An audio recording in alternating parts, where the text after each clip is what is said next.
Eta amaitzeko proposamentxo bat. Carmelo Aiestak argitaratu berri duen liburu hau. Goza daiteke gehiago. Euskaldun baten hizkuntza bidaia. Oso proposamen interesgarria egin zait, ez? Berak bere liburuaren, liburu honetan bere ibilbide personala kontatzen du, eta esaten du, erantzun nahi dio galdera bati.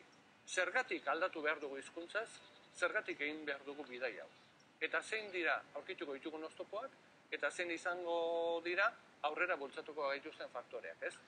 Eta batez ere, hasieran bi faktore edo bi egoera irudikatzen ditu, ez? Eta berak esaten du, edozein zailtasunaren aurrean hartu genitzake bi joera. Erantzunkizunak gure ganatu, edo erantzunkizunak usatu. Ez? Esan gueneko biktimismoan erori eta berak esatu askotan Euskaldunok joera izan dugu biktimismorako eta bar.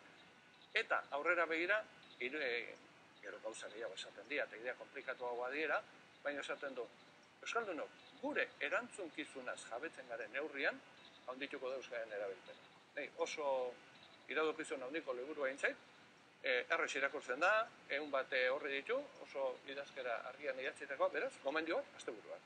Kika Mollarrez, beretan, eskerrik asko. Bueno, eta Triboren berbak, gaur gauean.